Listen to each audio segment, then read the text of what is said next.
If you've been watching my channel at all, you've probably realized two things about me, and that's one, I love Metroidvanias. It might be my favorite genre of games right now, and two, I think Dark Souls sucks donkey dick, all right? Not at all a favorite, hate those games. However, when Hollow Knight came out, it merged the two genres and received incredible critical acclaim, so I said, fine, I'll give it a shot. I'll try it and figure it out.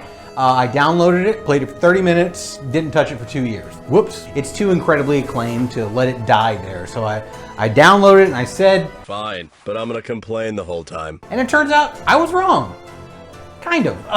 Guys, let's get into it. This is the Hollow Knight review. Let's get the obvious out of the way very quickly. Hollow Knight is just beautiful. It is incredibly detailed, which is bananas considering everything you're seeing here is hand-drawn. The environments are so stunning and varied, from the untamed wilderness that is Greenpath or Queen's Garden, or the suffocating darkness that is Deepness, or just the gothic beauty of the City of Tears. Everything looks good. The characters that are in the game help build each location, help build the world, because they all have their own relationship to this decimated kingdom. Whether that means trying to stab me for opening this fucking cursed egg, or making me map so I can get through this whole death maze, or just trying to sell me so many pins and brooches it looks like I'm working at fucking tchotchkes out in this bitch. We need to talk about your flair. I have 15 pieces on. Okay, 15 is the minimum. Plus, all the enemies and the characters look so fucking cute. I don't even want to kill them half the time, because they're adorable, but I'm gonna. Especially you gross, stupid mouth monsters. Oh god, I am an exterminator, and you are the only bug on the list. Just kidding, all the bugs are on the list. They're all it's not my fault. The fact that they're just bodies lining every corridor of this once bustling civilization sends the very clear message that something horrible has happened here.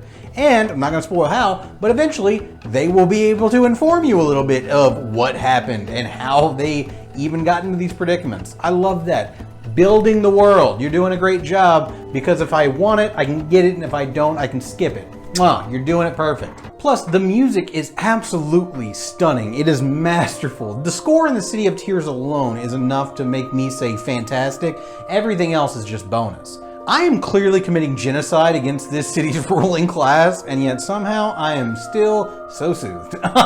And the sounds that come out of the characters and the enemies also just add to the world. Whenever you hear this sweet little baby's hum, you're like, oh, thank God I'm safe. And then you hear these asthmatic ass spiders lurking in the dark.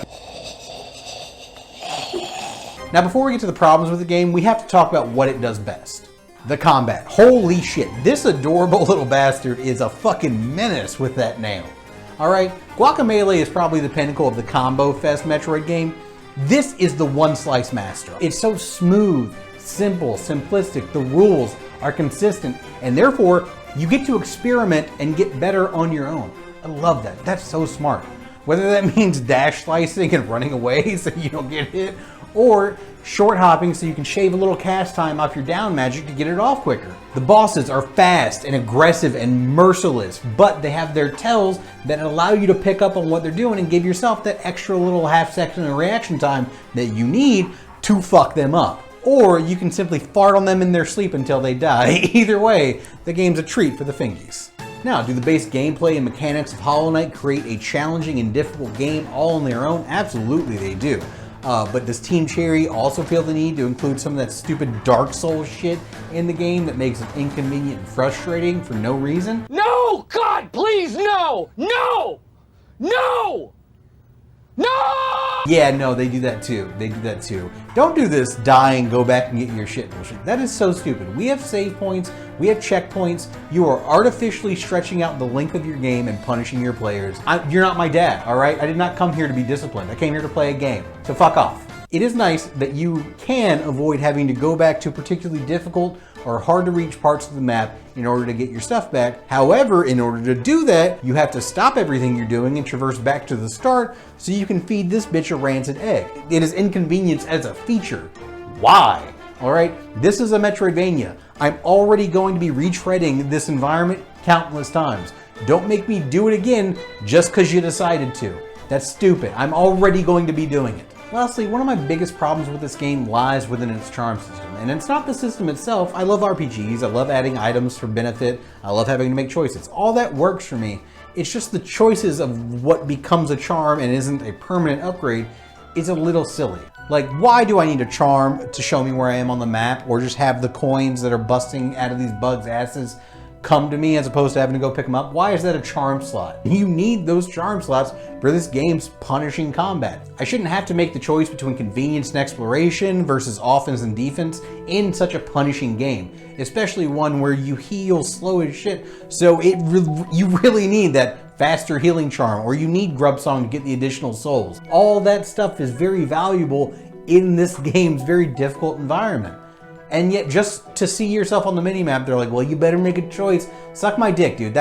Come on, that is standard operating procedure at this point. Look, all in all, Hollow Knight is an amazing experience. It truly is. The fact that such a small team pulled off something with this much scale and detail is bananas. The hand-drawn animations, the music, the combat, the exploration, the characters, everything about this game is fantastic, save for those stupid and inconvenient mistakes that they made, which keeps this game from being perfect in my eyes. Hollow Knight is a fat, juicy 4 out of 5, but if Silksong can correct these inconvenient mistakes, we're looking at a fucking perfect game next time. Team Cherry, can't wait to see what you put out next. Thank you for this wonderful game, and thank you, you sweet, sugary butts, for watching this video. If you like challenging games, you should play it. If you like my channel, you should like, share, and subscribe. Happy Valentine's Day. Happy birthday to me. I'm having surgery on the 16th. No biggie, don't you guys worry. Just a little light organ removal. I'll be in and out same day. Back to making videos in no time. All right, you guys have the most wonderful of winters. I hope you're bundled up with somebody you love, staying warm, playing your video games. Take care of those sweet baby angel buds, and I'll see you back here next time. All right, bye.